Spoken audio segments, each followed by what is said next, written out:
I've been on an extra strict budget for the past few months for moving, so I wanted to talk through some of the things that worked for me and some of the unavoidable costs that came up too. I also just want to acknowledge that my circumstances are very different to a lot of people, so rather than out of touch advice, I just wanted to offer you an insight into what I've been doing to prepare for this move.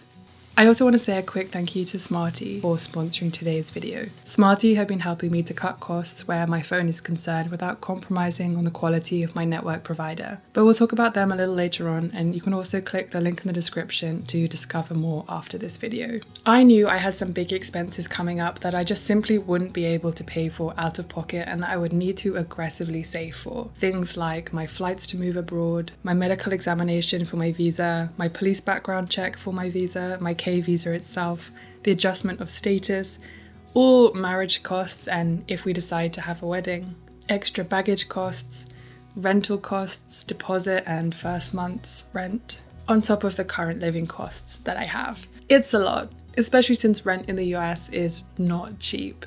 I also wanted to use this video as an opportunity to answer some of the questions that you had in my first and second budget video. There will be timestamps. And I wanted to apologize for using the word extreme to describe my budget, because as one of you quite rightly pointed out, the way we describe our budget is very subjective and highlights the class disparities between what we choose to budget on. And going forward, I'm going to be using the terms strict instead of extreme.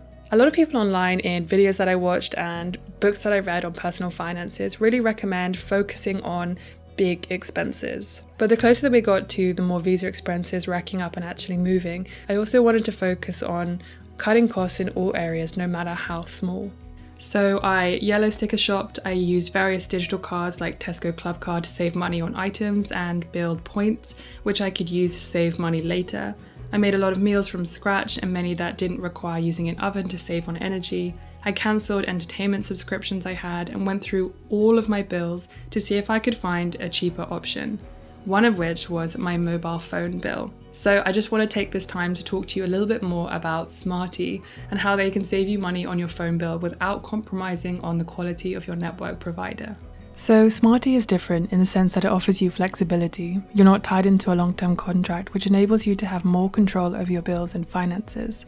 Smarty offers competitively priced SIM-only plans so you can get the best for your mobile at a rate that suits your budget, not your provider's. With the cost of living rising in all areas of our lives, it's more important than ever to gain control over our bills, to prevent them from getting away from us. With Smarty, there is no annual price rise, so their affordable plans will remain just that, affordable, regardless of the economic climate. So what does this really mean? This means you get a 1-month flexible plan that doesn't tie you into a longer-term financial commitment, 5G included, EU roaming as standard, which will save you a lot if you find yourself moving through Europe. If you're interested in learning more about Smarty, you can click the link in the description. So one thing that was really important for me was getting clear on my income, my taxes, my expenses, and what I possibly had left to actually save for these costs that were coming up. As a self-employed person, when you get taxed, you don't get taxed at source. So you get all of your income and then you have to put aside that money for your tax and you pay that at the end of the year, once you've done your self-assessment. So I pay my tax in one go, I pay my national insurance in one go, and I pay my student loan all in one go as well. Tracking every single purchase has given me clarity on where I could potentially strip back, how much just needs to be saved to be able to afford these costs, and gave me a pretty big wake-up call about how expensive life is becoming and will become even more so when I move. Having the privilege of living with my family this year has definitely given me a bit of a warped sense of cost of living when it comes to rental costs. Things have certainly changed for me recently, and it's been more important than ever to focus on trying to save an emergency fund and savings for moving and beyond. I read all of your comments on my first and second video and got really serious about selling my things rather than bringing them with me. I'm so grateful for the advice that you give me in the comments, because so many of you have already been through this process and understand way better than I do the true cost of moving, as I'm still going through it. In the end, having extra savings rather than just another material item is always going to help me in the long run, as well as saving on shipping costs.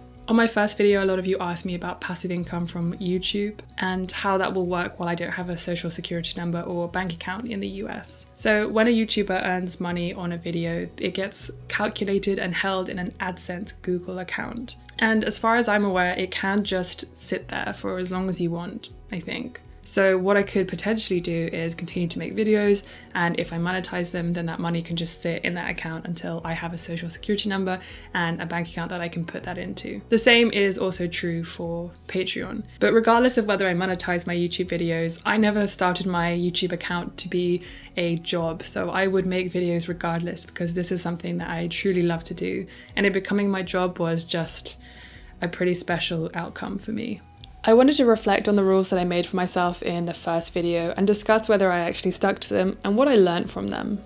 It certainly highlighted for me my ignorance towards minimalism out of necessity and out of choice. Of course, I always recognize that a lot of people are minimalist simply because that's just what they could afford to do, and a lot of people choose to be minimalist because they just simply don't want to have a lot of stuff in their life. There were 6 rules that I kind of gave myself and one sort of value statement. And the value statement was, this is not to accumulate wealth, to purchase material things. It is to create financial security for the move and beyond.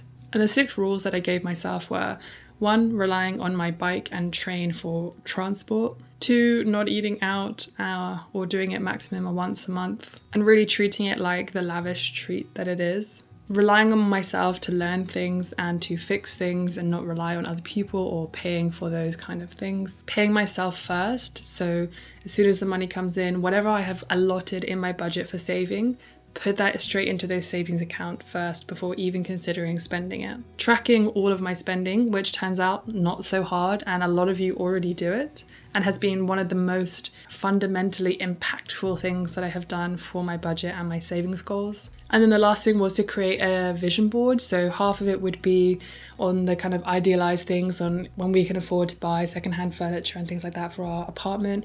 And then the other side would be practical things like visa costs and flights and rent and bills and healthcare and all that kind of stuff. Relying on my bike and the train was interesting. In London, I found that incredibly easy. My bike rides would be like 5 to 10 minutes, maybe 50, maybe 30, upwards of an hour. But it would be very disjointed because obviously you're cycling in a very busy city, so you'd have lots of breaks where you're sitting at traffic lights and stuff like that. I found that cycling in the countryside was very physically exhausting, and it meant that I left the house a lot less, which obviously meant that I didn't spend very much money, but it gave me much more of a sense of why so many people really truly need a car if they don't live in a big city. Not eating out was actually not difficult.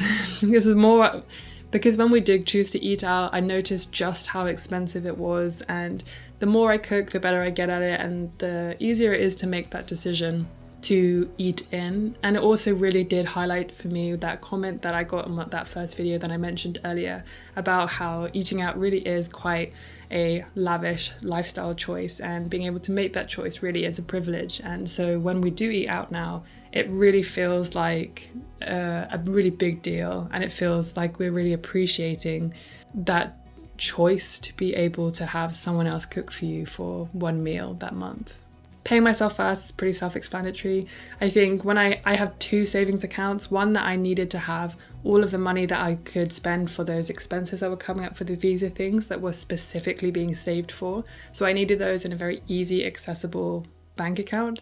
And then everything else I put into an ISA because I wanted it to be just untouchable, so I really could not make a decision to get into that. And you can really tell the 2 bank accounts, the one that was easily accessible went down a lot faster than the one that was inaccessible, which nothing came out of once it was in there. Obviously it went down because of all of the costs that I had, but also it went down when unforeseen expenses came up, or if I wanted to spend money on something that I hadn't budgeted for, then I could tell that my lifestyle creep would come from this account, and I'd have to really sit down with my budget at the end of the month once I tracked all my expenses and have that reality check with me to check in and see that actually I'd been spending a bit more than I had budgeted for. Which leads me on to tracking all of my spending. In my first video, I kind of made it seem as though this was going to be a really laborious and tedious task that would take up a lot of my time. But actually, once I started doing it, and after I read a lot of your comments and how impactful it had been for many of you, I realized how ridiculous I was being. I really enjoy watching and learning from her first 100k Instagram. And she talks about having or setting a financial date with yourself once a week or once a month to go through all of your expenses and maybe other financial things that you're saving for, and to really look at everything. And once I started making it a habit, I realized that actually being clear and understanding what I was spending my money on was a really great way to prevent me from actually spending money. Because when I wasn't looking at any of my budgeting sheets, I was just making sure that I was spending less money than I was earning.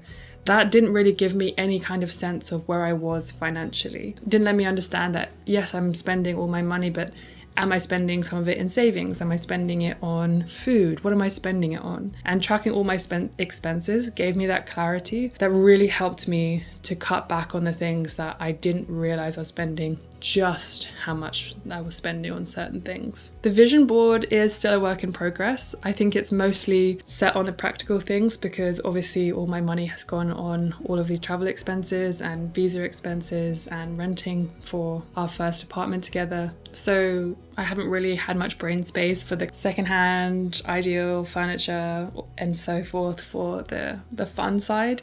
But hopefully over time, once I've got a lot of these expenses paid for, we might be able to be a bit more flexible and think about that. I also wanted to highlight a comment that I got on my first video from Mary because I think it's a really great way to describe how we think about our budget. She said, "A budget is not just a collection of numbers, but rather it is an expression of our values, goals, and aspirations.